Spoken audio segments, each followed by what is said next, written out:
All right, it is time now once again for the Don and Eli Take on the World podcast.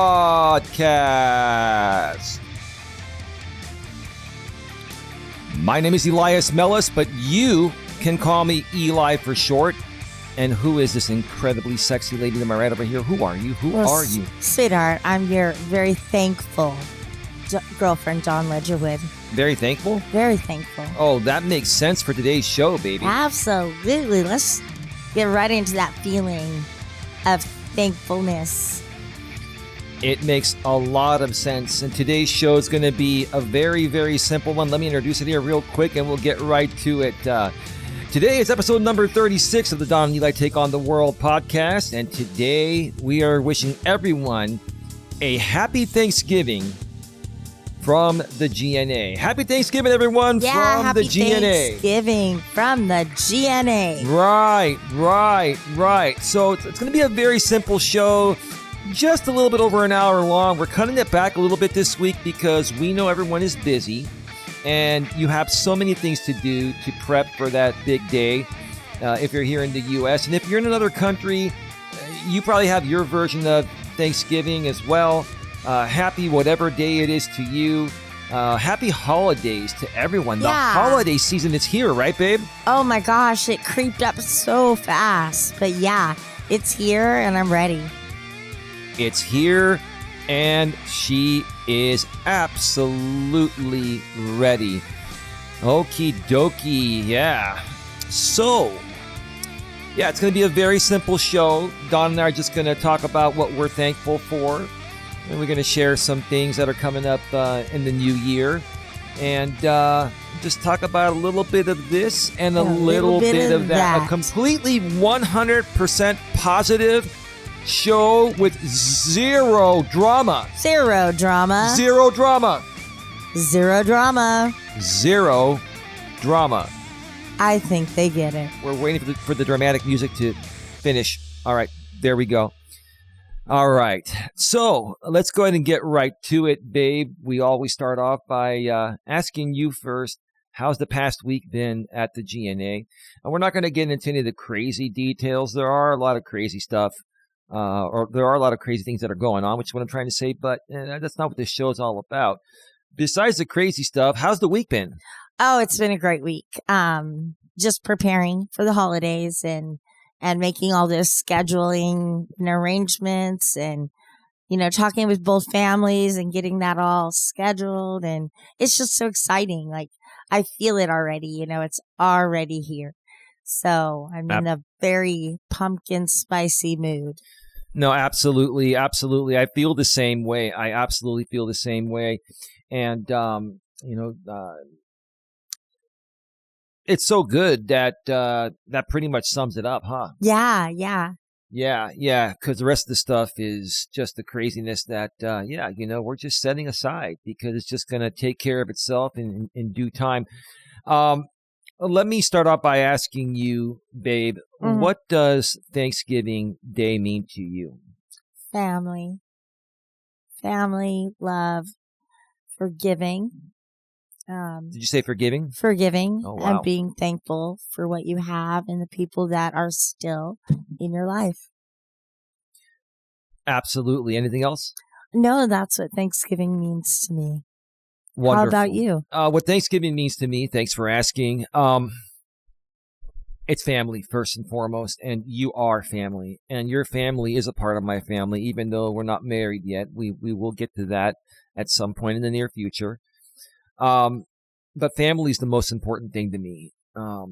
Without family, in my opinion, you really have nothing. Now, I understand there are some people out there that don't have any family left, and we want you to know if you're in that situation, you can be a part of our family.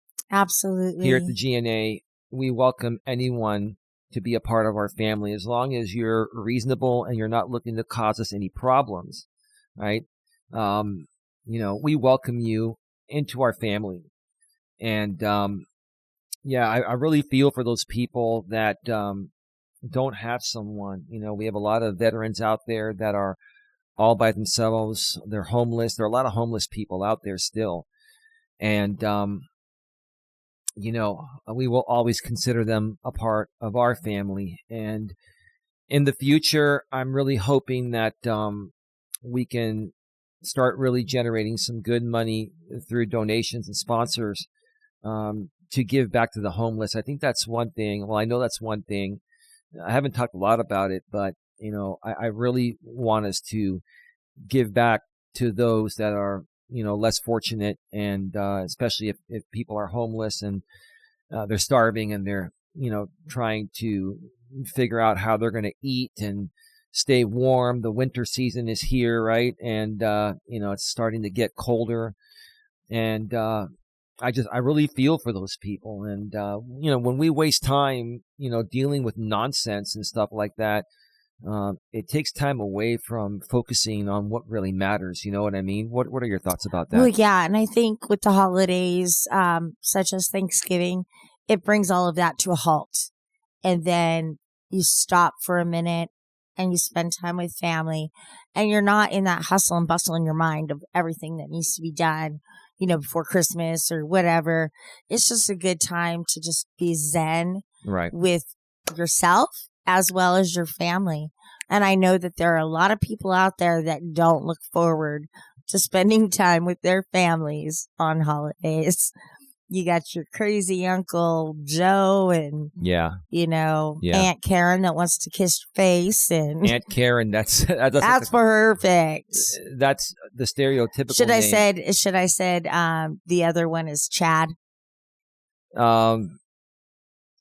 instead of Joe? I think it's Chad or Brad. Uncle Chad. I think it's Brad or Chad. No, it's Chad. Chad is the stereotypical alpha male. And then Karen is the stereotypical bitch. Yeah, you can say that. Yeah, I think it's Karen or Kevin or Karen or Ken or something like that is the. That's funny. I mean, I have a computer here. It's not super relevant, but we'll look it up just in case. Any of y'all want to know? Version of a Karen. I think it's Ken. Ken, commonly suggested names: Ken, Kevin, Terry, Greg, Brad or Bradley, Kyle or Darren. I think I said Brad. Yeah. Ken is typically the one that people refer to. It's Chad. That's who I'm thinking, Chad. Remember, because my son-in-law's friend? Oh, yeah. Yeah. Yeah. Your son-in-law's best friend, his name is Chad, and he's been a Chad in the past, but he's married now. So he's turned in his figuratively speaking Chad status, and he just hangs on to the legal aspect of his name, Chad, right? Yeah, no, and like you said, he's a great man and a wonderful husband and father, and so just because somebody was named something does not reference the stereotype. Chad's had some fun in his days, like we all have, right? And it's all good. Shit happens, right? And quite honestly, every woman could be a little bit of a Karen at times. Well, and every man can be a little bit of a Ken. Yeah. I mean, we all have our issues and we all have our flaws and we all make mistakes, but we learn from them. If we can learn from them and better ourselves, that's what matters the most. It takes mistakes to better yourself. And people that think otherwise, I don't know what to tell you. Go ahead. No, go ahead. So let me, and we're not going to be talking about any dramatic aspects of your family or anything, but I really want to pay props to you. We're going to be this is going to be released. Actually, first of all, this is being recorded on Sunday, November 23rd, 2025. It'll be released throughout the entire podcast network on Wednesday, November 26th, 2025, one day before Thanksgiving on Thursday, November 27th, 2025. And, we're going to be going to spend Thanksgiving with your family. We're not going to mention who we're spending it with for many reasons, but we're going to be spending it with your family. And I know it hasn't been easy for you because you're still trying to work some things out with some family members.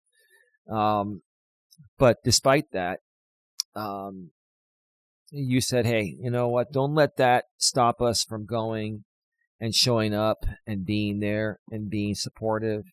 And, it's just showing a good faith effort that, you and I are about resolving issues. And, if other family members or other people, want to continue, with certain issues, we can only hope and pray that one day things will change. But, all we can do in these situations is do our part. What are your thoughts about that? Oh, yeah. No, absolutely.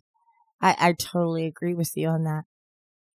You have nothing else to... Not really. Like before we start talking about the family stuff and Thanksgiving and all that. But yeah, no, I agree with you. Yeah. So, I definitely look forward to it. We are going to be on the road for several hours, and we're not going to say the exact time because then, some people will go and look at a map and try to figure out, where we're going. Yeah. And, we're not going to say that anyway. No, we're not going to say if it's at somebody's house or if it's at somebody's, somebody else's house or whether we're going to a restaurant. Yeah, there are restaurants open. And so, that was how the last family gathering happened. Yeah. No, absolutely. So, I've got to tell you, 2025 has been a very, very interesting year for myself and Don and the GNA. And, we want to pay thanks to some people. I want to pay a special thank you to some people that have been a part of our network for a while. And if you're new here, please feel free to, shoot me an email. My email is wherever you're listening to or watching this podcast. We're on YouTube. Our main YouTube channel, GNA Genuine Personal Development, has the video version. And if you're listening to us audio only through Spotify, through Apple, Spotify, Amazon Music, your very favorite, iHeartRadio. That's right, iHeartRadio, Amazon's Audible. There's also YouTube's Music and the rest of the unknown audio only podcast networks or less popular. If you go in the description of the audio only podcast and you want to watch our video, the link is right there. It takes you back to our main channel, GNA Genuine Personal Development. And then while you're there, you can subscribe, bang the bell, and select the notifications. And through that video's description section, a couple lines down, you'll see the link to GNA2, Genuine Live Personal Development, where we go live, if not every day, almost every day. Typically, it's myself doing a walk, sometimes a live stream from the studio. Sometimes Don joins me on the walk or from the studio, or from, the couch. We do On the Couch with Don and Eli. Sometimes we do Driving with Purpose.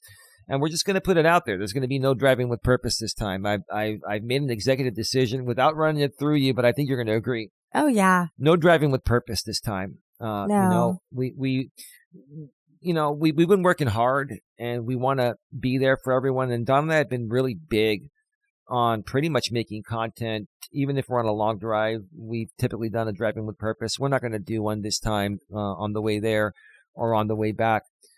Even we need a break, and we really want a break so we can come back fully refreshed and end this year on the most amazing note and kick in 2026 on an even more amazing note. What are your thoughts about that, babe? Oh, I really appreciate that, sweetheart, because it makes me very anxious, like to go see my family, and not in a bad way, just like an emotional feeling. And so having to be Are driving. you saying like you're a nervous wreck while we're driving down Kind of, yeah. Just a little, like I've got the butterflies, like how is this going to go down?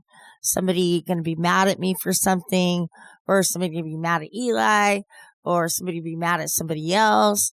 Like I just get that anxious, like feeling like, oh, I don't want tension. And 99% of the time there's zero tension. Right. But it's just that drive up, that anxiety. And but I think a lot of people go through that. Not everybody, but a lot of people do. Right. And I think that's why there are a lot of Friendsgivings out there going on nowadays. Yeah, yeah, no, absolutely, absolutely.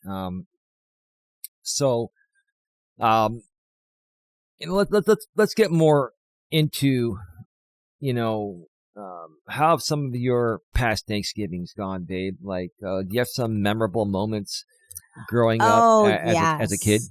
Yes, as a kid, um, of course we had standard, turkey, potatoes, stuffing, all of that. My mom makes a wonderful, wonderful Thanksgiving dinner. But growing up, yeah, we would stay as a family. As we grew, we would invite people over. Sometimes my dad would invite a business partner over if, they're like, if they were here Hmm. on doing a job and their family was somewhere else, he would be like, hey, just come over and have a dinner with us. And, so it was always really relaxed as I was growing up. It wasn't until we were young adults that it got a little more tension, And why do you like, think the tension started to rise when you started getting older? well, I think three reasons is I'd like to hear. I'd love to hear him actually. my ex-husband and my two sister-in-laws.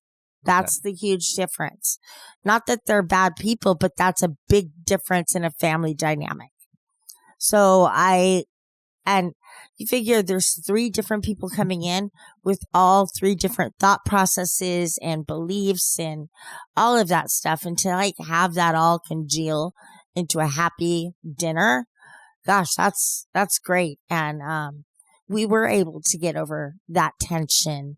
And while I was married, we decided as a couple that my family was going to do Thanksgiving and his family would do Christmas. Okay. And so Thanksgiving really became my holiday, gathering with my family. It's a lifetime big deal for you. Yeah. Yeah. Because it's that one time a year where we know the whole family will be there and we'll be having fun and eating good food and listening to good music.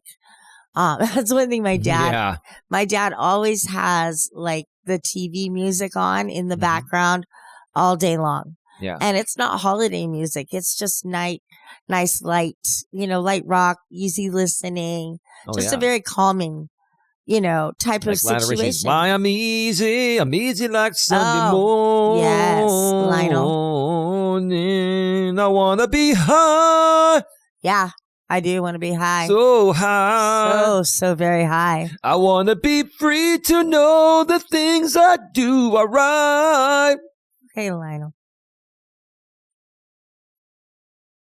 I'm no Lionel Richie, but I love that song. I love Lionel Richie. That's a great song. Lionel Richie's a great absolutely. Singer. Lionel Richie is a freaking From legend. the Commodores up to his solo career, even up to American Idol right now. He's just fantastic. Oh, the Commodores were They're the still shit. are. They're legendary. Shit. Yeah.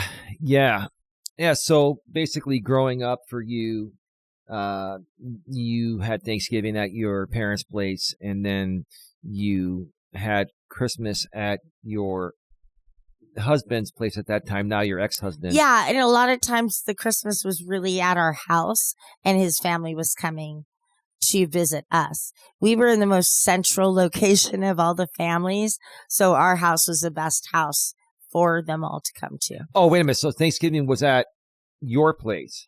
For my ex-husband's family. I went to mom's for our Thanksgiving. So you had split Thanksgivings? Yes. Oh, I didn't gather that. Now, wait a minute here. Well, no, primarily we split. We did. But if they were in town, then we would do a second Thanksgiving dinner with them. If they were down to visit some other, family members. But if not? If not, it was we strictly just went to my parents on Thanksgiving Day all the time. All of you, including your husband? Yes. Okay, it kind of sounded like for a second that you were saying your husband stayed with his family and then you went to your family and you had two separate Thanksgivings on the same day. Thank you for clarifying. Not on the same day. God, no, not on the same day. No, I'm saying occasionally when people were in town during that week, we might do something like on a Saturday where we all get together and maybe have leftovers, or, like I'll cook a meal at the house. But primarily it was Christmas, and that was done at my in-laws' house. So it kind of sounds like to me, and I'm not trying to be mean. I'm not blaming you, and I'm not blaming anyone. I'm just saying it kind of sounds like the holidays were chaotic when you were married. Well, they started off very chaotic. I would say that, because two families blending together that didn't really like each other. Well, that's not a good thing. That you're saying one side is unreasonable and the other is reasonable. Well, at that time, I think both of them were unreasonable. Well, then that's even that's major problem. That's destructive. Well, I mean, how do you get around that? Let's think about my in-laws or ex-in-laws. They are very Caucasian, and in the fact that possibly could be inbred. Like, that's how Caucasian, without saying white trash. That's who they are. Okay. So a lot of speculations on those cousins. But still, I know that's horrible, right? Good Lord. That is horrible. But yeah, no, we are different in my family. And so this is embarrassing to say, but when we were planning the wedding and they were going to pay for the reception or the rehearsal dinner. So this is, a day or two before the wedding, you do your rehearsal, and then typically, the bride's father will take everybody out in the wedding party. Right. Well, my ex-husband's parents wanted to put on this rehearsal dinner. So my parents just let them whatever. Their idea of a rehearsal dinner included barbecue hot dogs, barbecue hamburgers, Cheetos that aren't even Cheetos. They were no-name Cheetos, no-name chips. That was their, in a bunch of sodas. That was their idea of a rehearsal dinner. Well, yeah. My dad said, F that. And he took myself, my mom, my brothers, and the whole bridal party to a very nice German restaurant where we all, like my grandparents were there. He must spend a fortune on that. Oh, I don't even want to ask how much he spent on that, because the drinks were flowing. I wasn't drinking because I was pregnant. But with A. With A, yeah. Mm-hmm. But the rest of them, my dad at that time was very, very close and personal with the Goldschlager.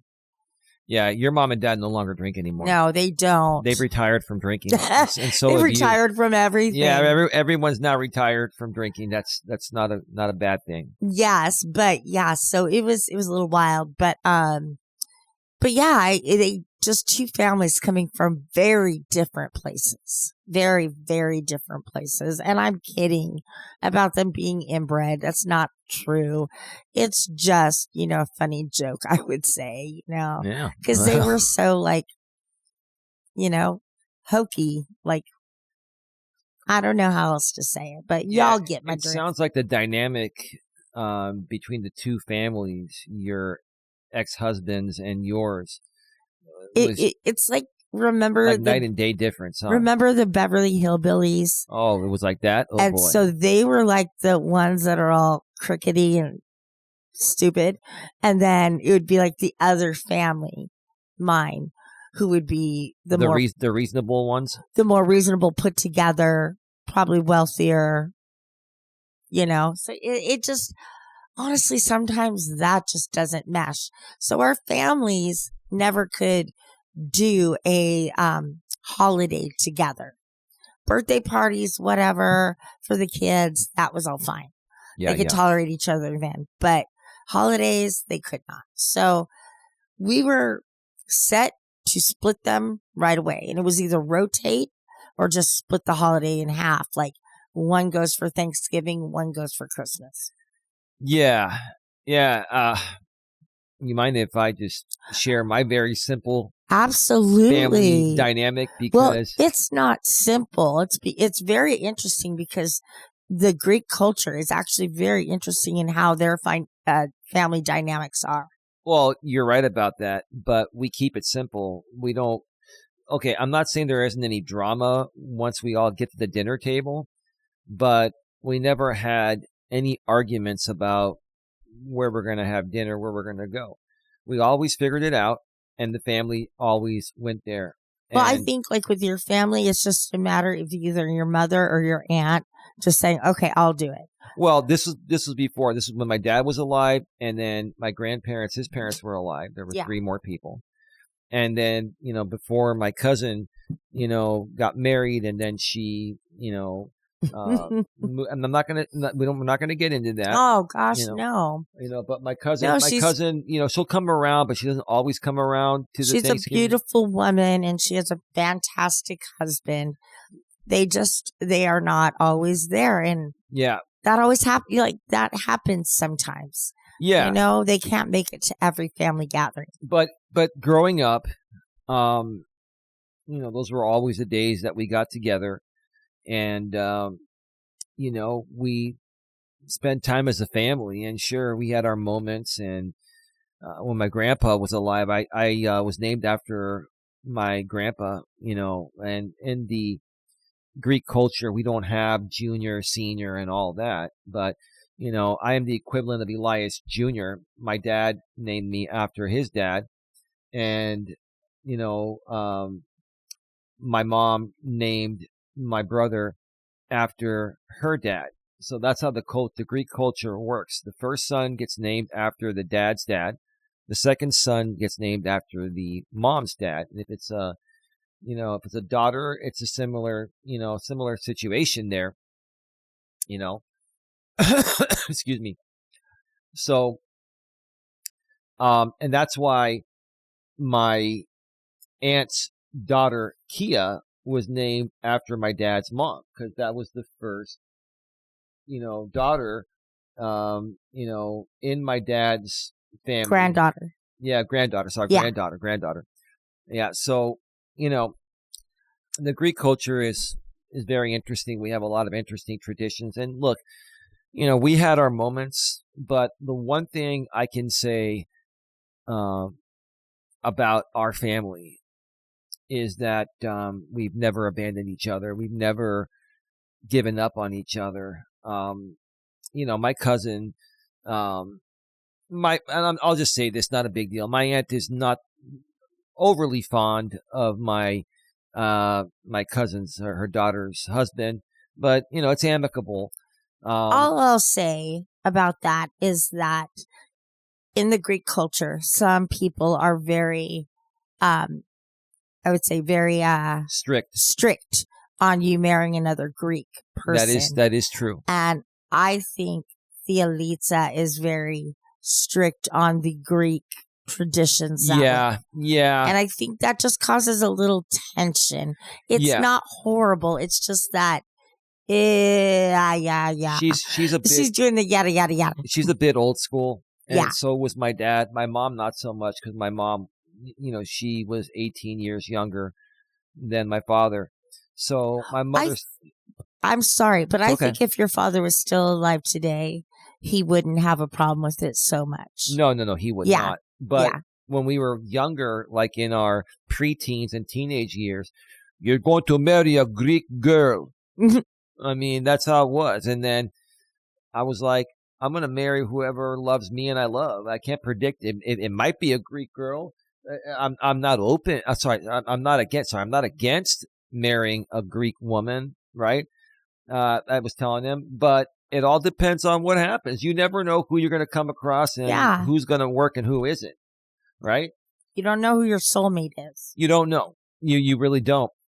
But you're right. My dad would have, your mom would have made him. Well, he was all before he passed away. He had already gotten there. He started realizing this modern world is taken over. Well, yeah, it's just the traditions of cultures, especially people living here in America. You adapt to the American way of doing things. Living in America. Yeah. Oh, yeah. That's right. Yeah, Living in America. That's a great song. You know, it was funny. We were on a show this morning on YouTube. One of our friends on there was hosting her own show, and Eli popped on for a few minutes. Shout out to GLM. Shout out to GLM. Right. You know, Eli was on there chatting for a bit, but there was somebody else. I was on their show for probably like 2.5, 3 hours. I was there for a while. Yeah, and somebody else is in the chat. I won't mention the name, but it was just kind of funny because he brought up in the chat, because he is from the UK. I could just say that. We can say it. It's not Le Geno. Yeah. He brought up a good question. He was just like, his name backwards is Jay Leno. Yeah. He's doing he must love Jay Leno. I used to love Jay Leno. I actually went to several live tapings of The Tonight Show with Jay Leno when NBC was taping the show at NBC Studios in Burbank. Now it's back in New York. But yeah, Jay Leno's fantastic. So go ahead. I was just saying how he had asked me what like my favorite 80s like corny type of karaoke song would be. And it got all of us starting to going. And first one popped into my head was Sir Mix-a-Lot, Baby Got Back. I like big butts and I cannot lie. I don't know why that's the first one, but it says something about me. I don't know. But everybody was coming up with some really cool titles, and it just, you know, it still brought me back to the day, back to the 80s and the 90s. Yeah, listening to that. Back. And well, my dad wouldn't be playing that, but all of those other really memorable songs from the 70s, the 80s, that's what he's been playing. You know, he's not going to play Sir Mix-a-Lot. No, the 70s and even the early 80s, the great music continued through the 80s and even into the 90s was the greatest country era, in my opinion. And then we started to hit the millennium and K-pop took over. And it just hip hop and auto-tune and rap started getting big, probably in the 90s and early 2000s and all that.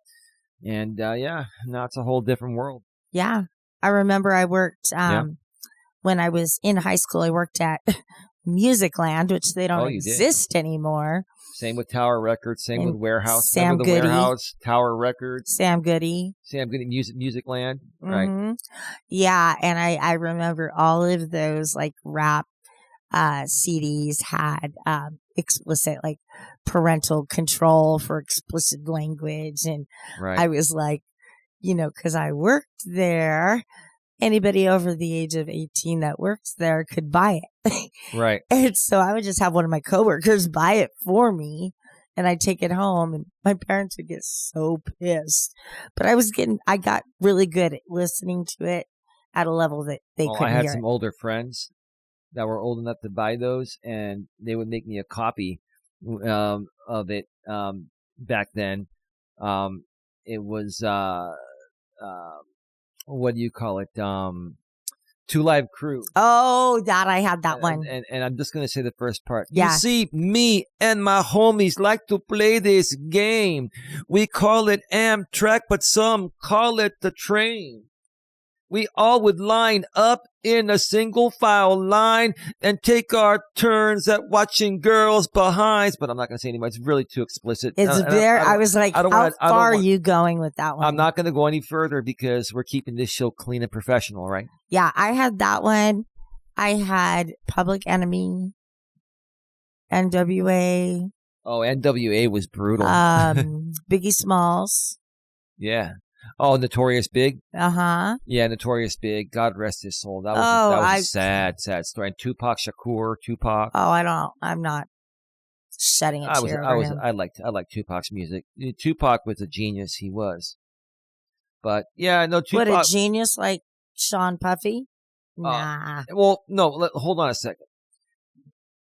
This is the thing. We can't criticize people based on their mistakes. We need to criticize them on what they've built. Sean Combs, P. Diddy, formerly known as Puff Daddy. He built formerly known as Sean Combs. He built an empire. Good for him. But what he ended up doing once he started making the money and got when you're in that position, a lot of people feel like they're untouchable and they become the biggest control freak, right? I would never become like that if I had that amount of money. I would donate a lot, especially to the homeless and all that. But that's what happened to Combs, is that it got to his head. The power got to his head. He built an empire. It takes smarts and hard work and dedication to build that. So I'm not going to take that away from him. Do I think he's a piece of shit right now? Absolutely.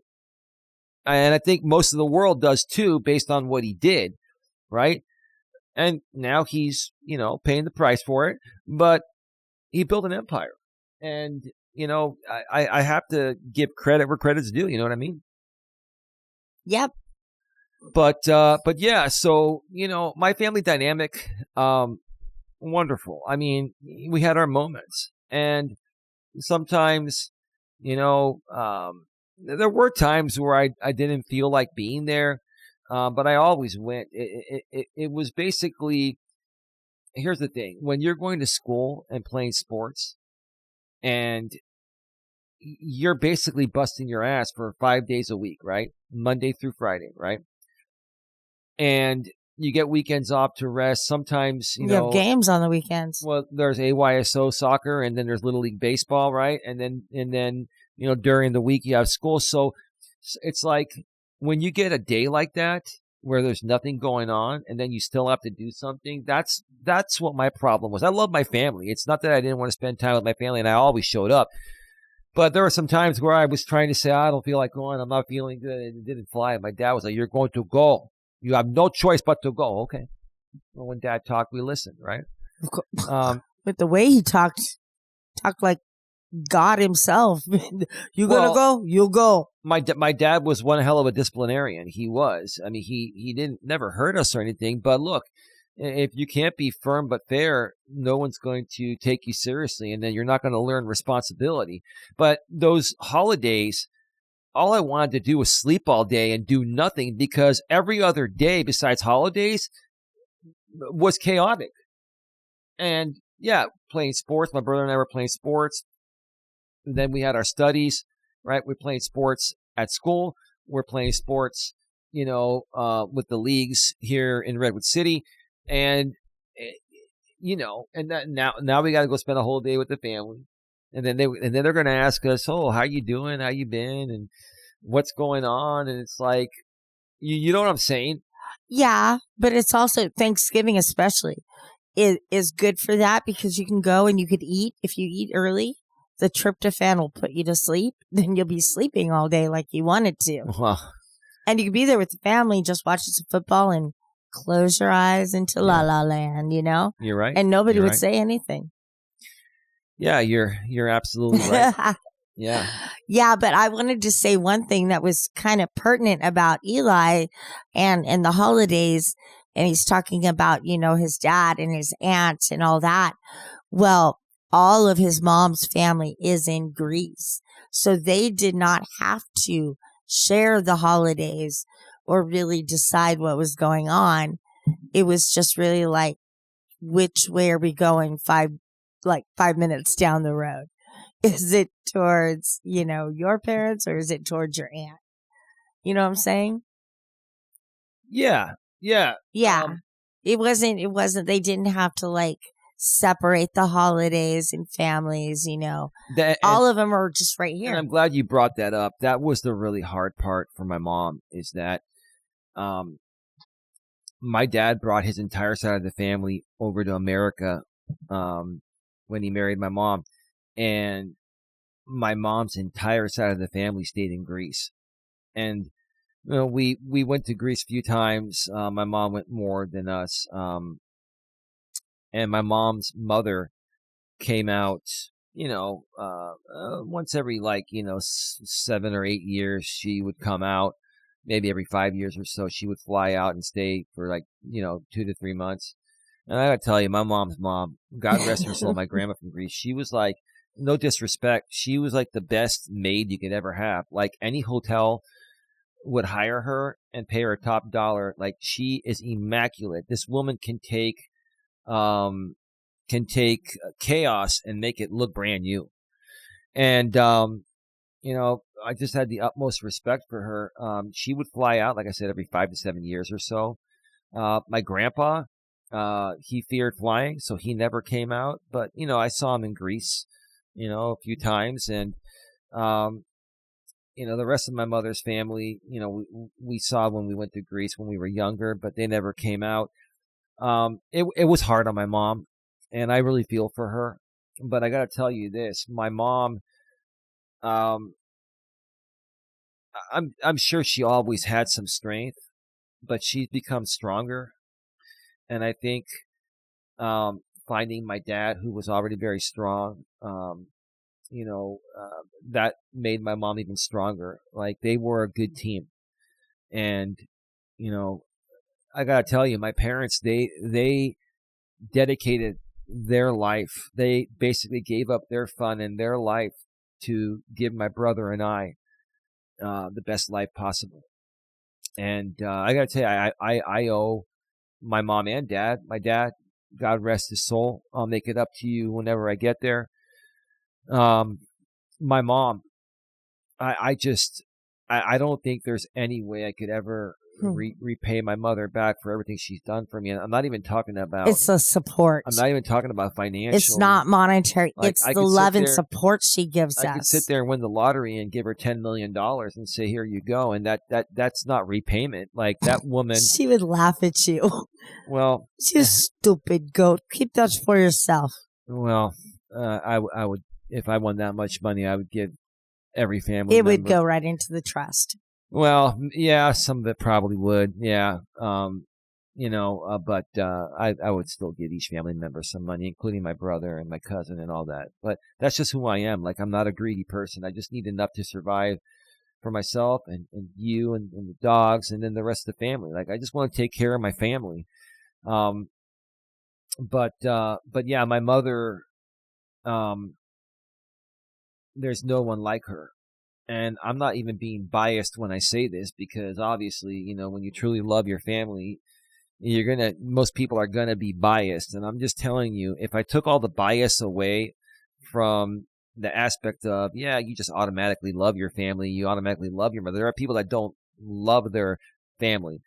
I love my mother, but in an unbiased way, there's no one like her. Like, I haven't seen anyone else's mother be like her. And I am very grateful and thankful for that. I am just beyond words grateful.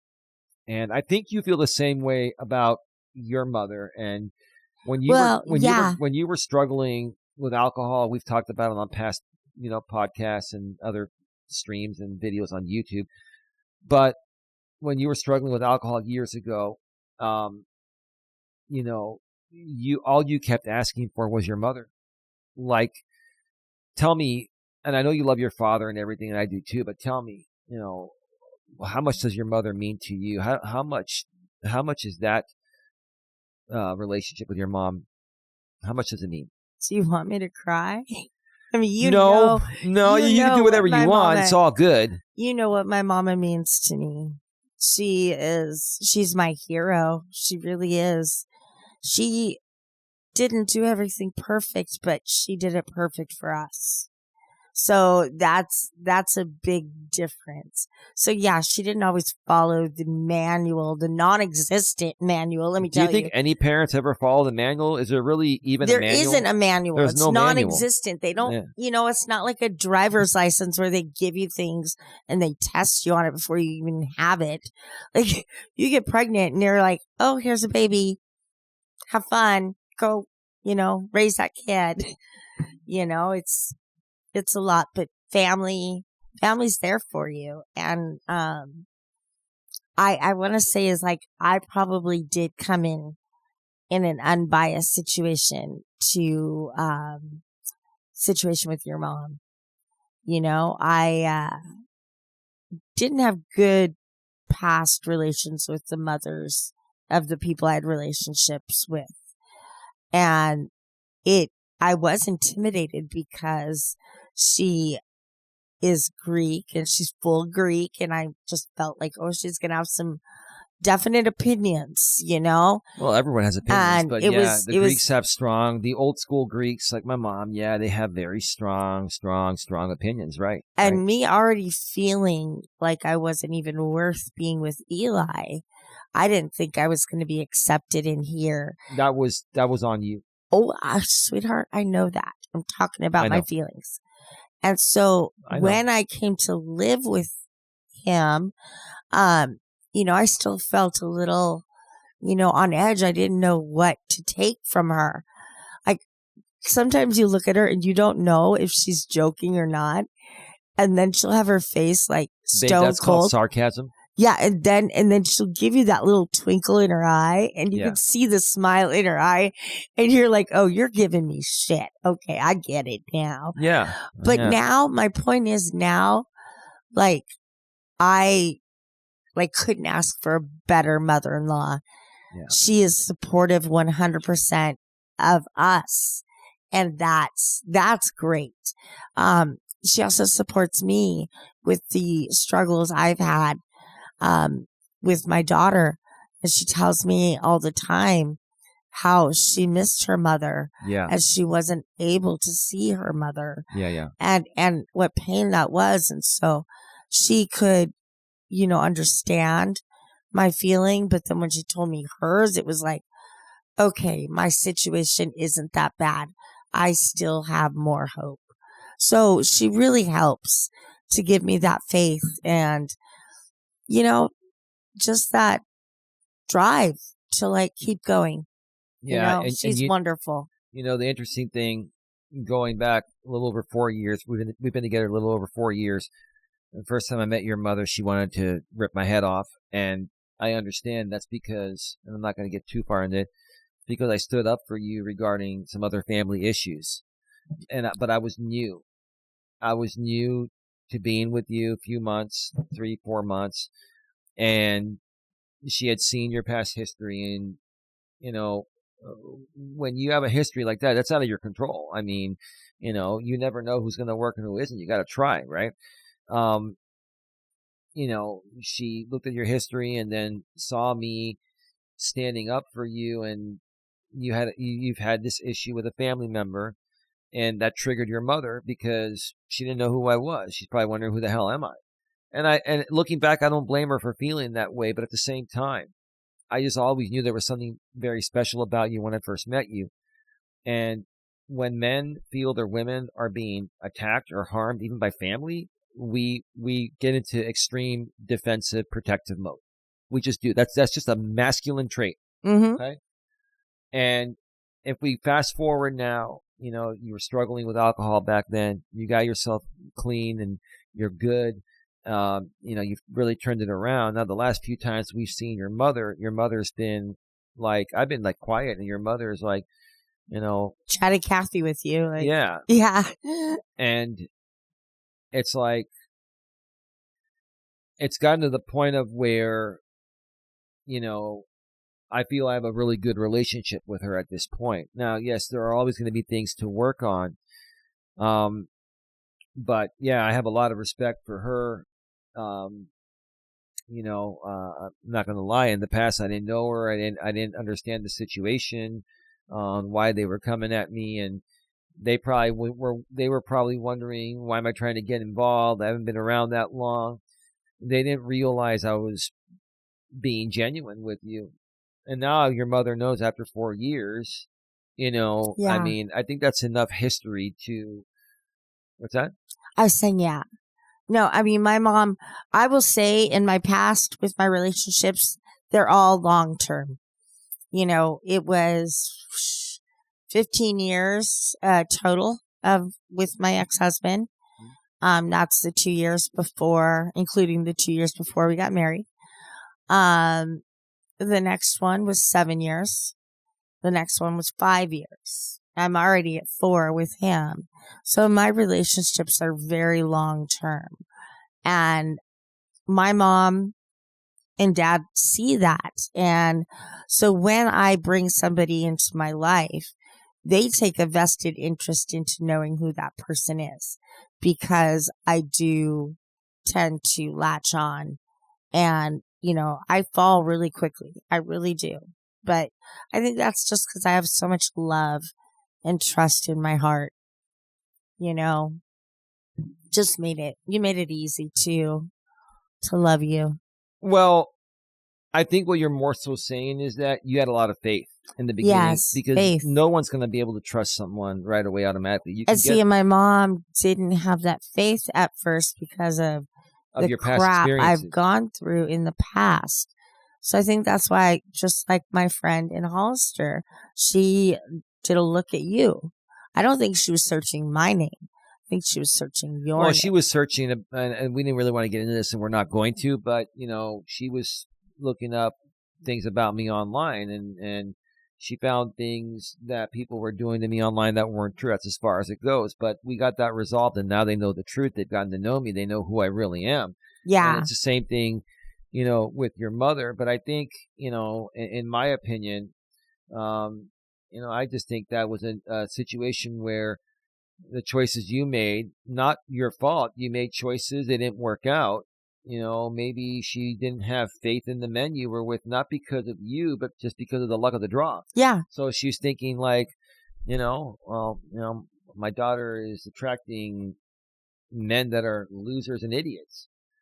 And listen, I'm not saying that she painted me that way. If she watches this, no, I'll do, with all due respect, but I can understand why she would have assumed that. And that's with the exception of my ex-husband. She completely approved of him. She told me, though, before we got married and we were dating, and I didn't know this at the time, but he had asked my mom, or he'd asked my dad for my hand, and then asked my mom to go shopping with him for the engagement ring. So my mom had already known all of this, but she still told me, he's not the man for you. He's not your ever after. Think about this. So she approved you to marry him, but she knew that wasn't your happily ever after. Yes. Well, that's a very contradicting statement. Well, I was pregnant with A. So basically, she, as doing the right thing, encouraged me to try with the child, but I was reminded that, he's not my forever. Yeah. It was she was saying it was inevitable. It was inevitable. Down the road. Yeah. And mamas always know. They know the best. So I do want to, say that. Now, my ex-mother-in-law, she, like I said, train wreck of a woman. The second one with the second boyfriend I had, she was just straight up Satan. Straight up Satan. The things that she did to her kids, like as adults, even though they were adults, was just hideous to me. Like one of her sons, not the one I was dating, he was going through stuff with like his baby mama. Yeah. And so she let the baby mama and the baby sleep in the house, but he had to sleep in the fucking yard in a tent. Wow. She wouldn't let her own son in the house because he was that much of a fucking loser. Wow. But I'm like, dude, mom, seriously, that's your son, but yeah, that's how she was. And she threw my ex out just as fast. And yeah, she was Satan. My last boyfriend's mother, I do want to say, I had zero problems with her, zero problems with me, but she lived in a different state than us. So we didn't have much, time to really interact. So yeah, she's a wonderful lady as far as I know. So, and right now I've hit a motherfucking lotto with this one. Okay. Yeah. I'm going to go tell her that too. Wonderful. Wonderful. I think it's really important, and based on what we've been talking about here today, for people that are single and they're looking to find the right one, or if you've been dating someone for a little while, you're not married yet, you really need to figure out if that's truly your soulmate, and it also includes the family dynamic. I'll tell you, like, Family's important to me. And if at some point Dawn's mom did not become accepting of me, we probably wouldn't have worked out. She probably wouldn't have wanted it to work out. Both of us, right? Same thing on the flip end. And I really think. And I want to go on the record saying that during this time, with all the crap that's going on in my family, I have asked my mother and my brother, do you think if I left Eli, would that make a difference with what's going on in the family? They both said no. Wouldn't make a difference at all. Yeah. Listen, a lot of people like to project and make excuses and blame shift, right? And I know you're talking about your daughter. We're not going to get too far into it, but you can't shift the blame to someone when the problem started before that person even came in the picture. Yeah. And here's the thing. All I ever tried to do was defend you, right? And I've always been about the truth and calling things out exactly as they are. And a lot of people who likes that. If people are trying to get away with some shitty behavior, then and you call them out and they know you're right, that's going to trigger them more, right? Yeah. But they need that, because until they figure out that they are the problem, it's never going to change whether you say something or not. Well, it's not even. I mean, yes, you have to recognize that you're the problem. Yeah. And in my case, I had to see I was the problem. Now, why was I the problem? Because I was drinking. That brought tension. That brought anxiousness. Just a lot to the family. Yeah, but here's the thing. To be fair to you, I'm not trying to take anything away from that, because yes, the drinking was not good, but a lot of this drove you to drink. And yes, and again, that is an excuse. No, it's an excuse. I understand. I'm looking at this from an outside party. Let's pretend I'm a neutral third party. And to be honest with you, I've told you, I love you. I will always be there for you, and I feel the same thing in return from you. But I'm never going to lie to kick it, figuratively speaking and literally. I'm never going to tell you something just because I think you want to hear it. If I feel you're doing something wrong, I'll call you out. Same thing on the flip side from you to me, right? And so all I'm going to say is from what I saw and in talking with you and in just understanding situations, right? Yes, ultimately, you made the decision to drink, even if you were led to do it by some crappy behavior from a family member, right? Well, but that did trigger the drinking. I will say yes. I'm not disagreeing with you. Okay. When I was going through the divorce and my ex-husband had moved out, yes, I was heavily relying on alcohol to numb the pain, to get me through each and every day for my kids, because I wasn't even wanting to get out of bed. I was so depressed that I had to put myself into a little bit better of a mood just so I could get through the day. Right. And that's not right. I should have gone the therapy route and not relied on a substance versus relying on, the right kind of help I needed. Yeah, I think in your marriage, I think you and your ex-husband made it about status. And I think what probably happened is you were both trying to maintain your status after you got divorced. And when you started to see that kind of slip away, yeah, and that happens. Well, the ironic thing is that when the separation occurred, we both were drinking. Okay. Remember, we were the ones that hosted a lot of social events. My ex-husband he's a retired officer. And so we would have a lot of the police officers over, and I'd have my nursing friends come over, as well as the moms and dads from the schools. So yeah, we partied a lot. And what I find ironic is when he left is how much he criticized how much I drank. And then other people that I was drinking with We're drinking more. Well, not even they were drinking more, but they also were criticizing. And it's like, you guys all are hypocrites. But they had to make me the example. So. Yeah, you know what I think it is? Even if you all drink the same, some people react and behave differently than others.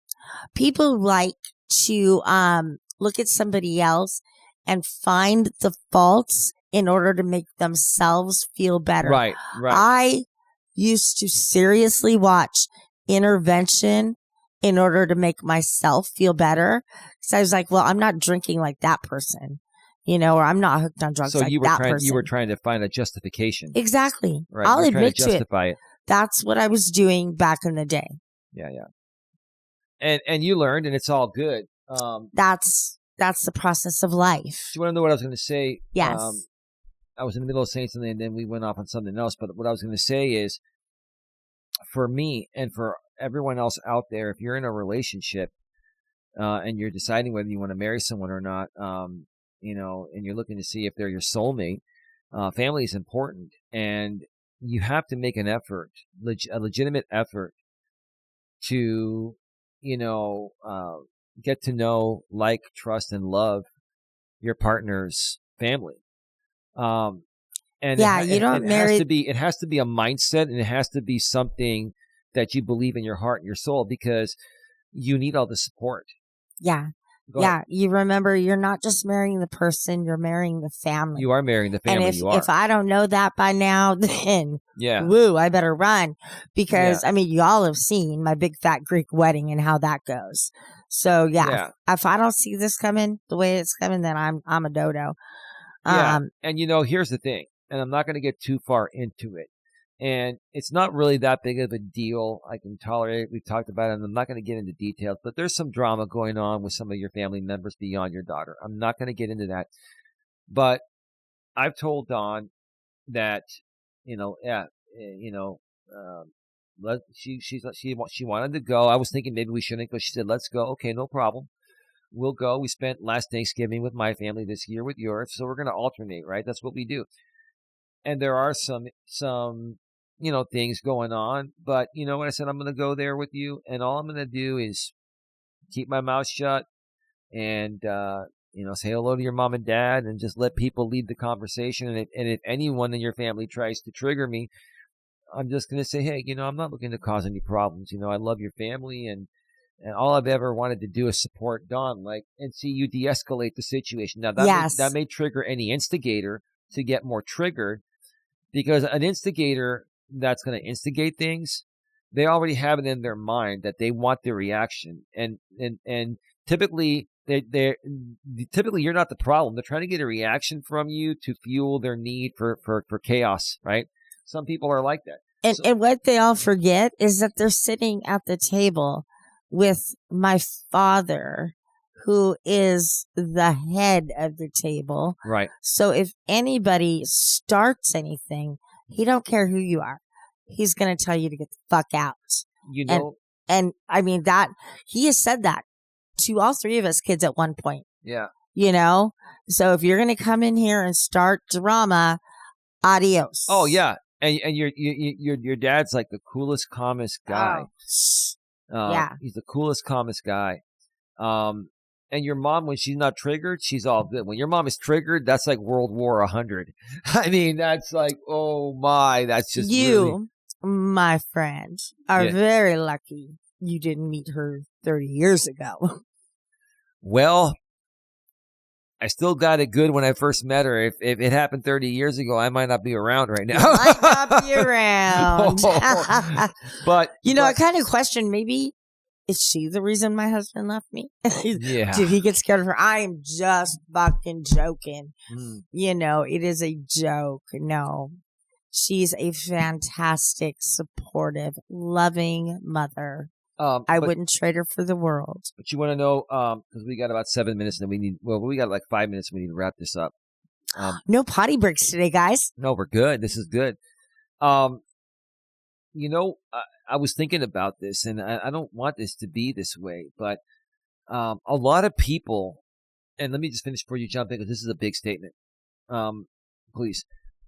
A lot of people have been intimidated by me in life. I'm not trying to intimidate anyone. I'm a very philosophical, deep thinker, deep analyzer, and once I learn a pattern, I never forget it. And I can read patterns, and I can also read behavioral patterns. I think I would have been a great therapist. No, I'm not trying to toot my own horn or anything, but I've just started to think, as we've been doing this podcast, that maybe some of your family members are intimidated by me. And here's the thing. I'm not trying to intimidate anyone. Like, I'm not trying to be better than anyone.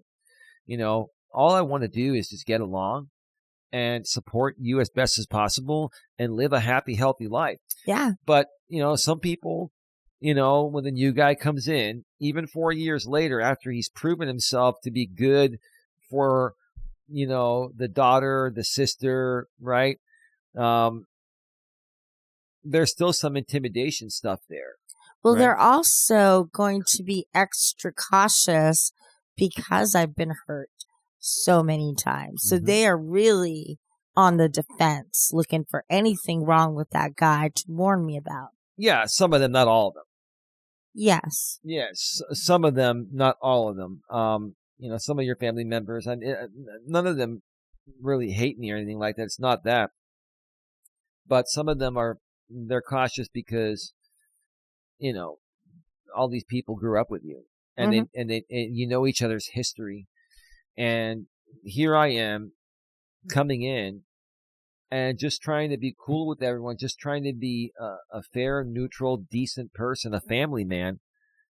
And they're probably wondering, who the fuck is this guy? Maybe they're wondering, they're used to so much chaos. This guy comes in, he tries to be a nice person, but then, he goes off and protects Dawn from some of the family members. Well, here's the thing. Sorry. Men, again, in general, will protect their lady if they feel their lady is threatened in any way, shape, or form by anyone, and that includes family. And I'll say this now. I love Dawn's family. I love them all, whether they love me or they're on the fence or they think they hate me, which, that's just projection, right? I love them all, right? But I'll say this again. If I ever have to protect Dawn again from anyone, that includes her family or my family, I will do it. I don't give a fuck what anyone thinks. And that should show some respect even to Dawn's family, because I love Dawn and I will protect her to ensure she has the best life possible.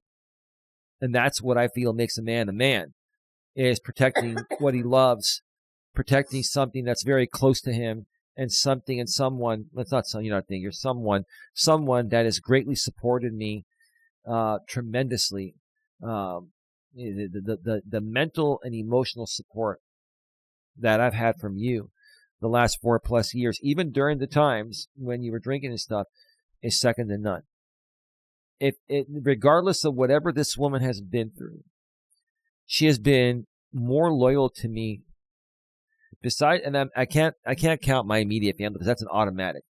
My brother, my mother, my aunt, they're all loyal by default, and maybe not, but more so. This woman outside of my immediate family has been more loyal to me than 100 people I've met in my life combined. And that was still happening even at her worst. So it says a lot about her character. It's just, you've been through some things. We all have. Right? Yeah, and I'm sorry about the whole episode. That Red Bull just went down the wrong pipe, Oh, no worries. We got to start wrapping this up anyway, because we're at 1 hour and 9 minutes, and we want to keep this nice and short and sweet. Any final thoughts real quick before we go? Well, I just want to say I'm thankful for all of our viewers, everybody out there listening. I'm thankful for my friends, thankful for my family, and I'm very thankful for this very handsome man sitting next to me. And I'm thankful for my puppies. And I want to just help with spreading some joy and peace this holiday season. Let me see the little guy. Just, just sharing the love. And look at, here's my little Buster. This is Buster. Come here, Bo. You want to come up on the camera? Come on, Bubba. No? I think he's being camera dogs shy. are still doing very well. They're in great health. Great health. I call him my Scrappy Doo. That's what I should have named him. He's the one that always instigates. Pochi? He's being camera shy. Pochi, come here. You want to say Happy Thanksgiving? Come here, buddy. I don't want to. Come here, bud. Come here. I don't like being on camera. I'm not camera ready. Yeah. Hi. Happy Thanksgiving, guys. Happy Thanksgiving. Oh, man. Bring me home some turkey. There he is. He's doing the Superman right now. They still look good. Look at them. They're in great health. Yes. They haven't made an appearance on camera in a while. In quite some. I'm away from the mic, so it's going to sound distant, but they yeah. haven't been on camera in a while. Everyone's doing fantastic here. Yeah. At the Mellis Ledgerwood. This is the Mellis Ledgerwood family coming dynamic, to you. Right. All right, baby. All right. You know what, baby? Is that time? Yeah, baby. You know what? It's that time. It is time to start wrapping things up. Looking better at that. All right. You've been listening to the Don and Eli Take on the World podcast. This has been episode number 36. And today, a beautiful, simple show. Don and I talking about our Thanksgiving stories. Happy Thanksgiving, everyone from the GNA. Happy Thanksgiving, everyone from the GNA, right? Yes, baby? happy Thanksgiving. Right. Please be safe and sane. For those of you that are watching this the day before or the morning of Thanksgiving, this is being released one day before Thanksgiving. Please be Travel safe. And if you drink, don't drive. Drink responsibly. Do the watermelon crawl. Drink responsibly. Yeah.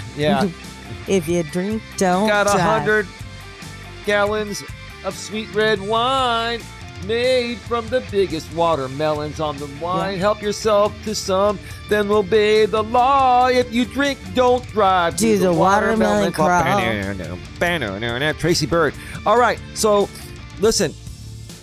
If you're listening to us on the audio-only podcast network, including Apple, Spotify, Amazon Music, your very favorite, baby. iHeartRadio. We're also on Amazon's Audible, YouTube's Music, and all of the rest of the unknown, not as popular, podcast networks on the audio-only network. If you listen to us audio-only, please go in the description and then click the link to redirect you to our YouTube channel to see the YouTube video version of our audio-only podcast. While you're there on our main channel, GNA Genuine Personal Development, subscribe, bang the bell, select the notifications, and that way you will not miss anything. Then go below that description section of that same video. A couple lines down, you see the link to GNA2, Genuine Live Personal Development, where we go live, if not every day, almost every day. Subscribe, bang the bell, select the notifications. With that being said, have a good one. Take care, and as always, baby, be good to each other.